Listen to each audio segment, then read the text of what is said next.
شام کی شراب الگ، دن کی شراب الگ، رات کی شراب الگ، دوستوں کے ساتھ بیٹھ کر کے پینے والی شراب الگ، فیملی ممبر کے ساتھ بیٹھ کر کے پینے والی شراب الگ، اتنی قسموں کی شرابیں مکے کی زمین پر چلتی تھی۔ مگر جب اللہ نے حکم حرام کیا، زبان مصطفیٰ جیسے جب صحابہ نے سنا کہ شراب حرام ہو گیا ہے، تو جو صحابہ پی چکے تھے انہوں نے انگلیاں ڈال کر کے قے کی۔ کسی نے کسی صحابی سے پوچھا کہ جو پی چکے تھے اسے انگلی ڈال کر کے قے کرنے کی کیا ضرورت تھی؟ تو صحابہ نے یہ کہا تھا کہ غیرت ایمانی کو یہ بھی گوارا نہ تھا کہ جب حضور نے حرام کر دیا ہے تو پیٹ میں بچی ہوئی شراب بھی رہ جائے۔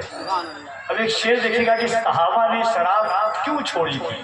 ایک بار ہاتھوں کو اٹھائیں اور کہہ دیں یا رسول اللہ، سبحان اللہ۔ دیکھیے ایک بات آپ کو بتاتا ہوں، ہاتھ اٹھانے سے حضور کے نام پر کوئی چھوٹا نہیں ہے۔ قرآن کی ایک آیت ہے، اللہ فرماتا ہے یومئذ تحدث اخبارہا، قیامت کے دن ذرہ ذرہ گواہی دے گا کس نے کیا عمل کیا، کب عمل کیا، کہاں پر عمل کیا۔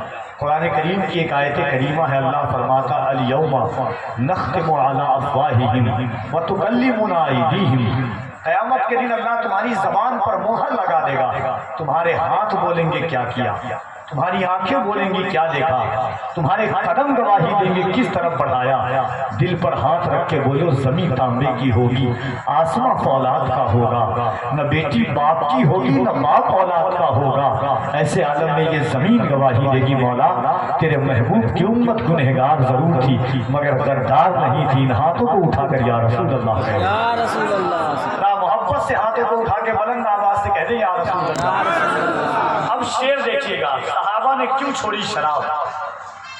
کہ بھیگی ہوئی ہے میری نگاہیں گلاب میں رات بھر رہا ہوں مدینے کے خواب میں، ساری شرابیں اہل مدینہ نے پھینک دی، ایسا نشہ تھا عشق نبی کی شراب میں، ساری شرابیں اہل مدینہ نے پھینک دی، ایسا نشہ تھا عشق نبی کی شراب میں، بھیگی ہوئی ہے میری نگاہیں گلاب میں رات بھر رہا ہوں مدینے کے خواب میں، ساری شرابیں اہل مدینہ نے پھینک دی، ایسا نشہ تھا عشق نبی کی شراب میں۔ حسان ان کے حسن کی مدحت میں کھو گئے جب آئے بارگاہ رسالت مآب میں، حسان ان کے حسن کی مدحت میں کھو گئے۔ ایک بات اور آپ دل پر ہاتھ رکھ کے بولیے، دنیا کی جتنی بڑی فوج ہو، دنیا کی جتنا بڑا لیڈر ہو، دنیا کا جتنا بڑا بادشاہ ہو، چیف آف کمانڈر ہو، اپنی فوج سے کہے کہ ایک طرف 313 لوگ ہیں، ایک طرف 1000 لوگ ہیں، ایک طرف بھوکے اور پیاسے ہیں، ایک طرف سکم شیر لوگ ہیں، ایک طرف 3 یا 4 تلوار ہے، ایک طرف ہزاروں تلوار ہیں، ایک طرف ہزاروں فوج ہے، ایک طرف 313 لوگ ہیں، اور سپہ سالار تلواروں کے مقابلے میں کھجور کی ٹہنی توڑ کر کے دے دے اور کہے جا کر کے تلواروں سے مقابلہ کرو۔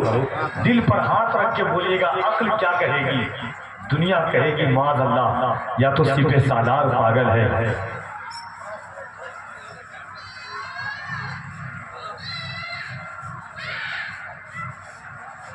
کوئی ایک آدمی حضرت کو لے کر کے چلے جائیں، نعرہ تکبیر، نعرہ رسالت،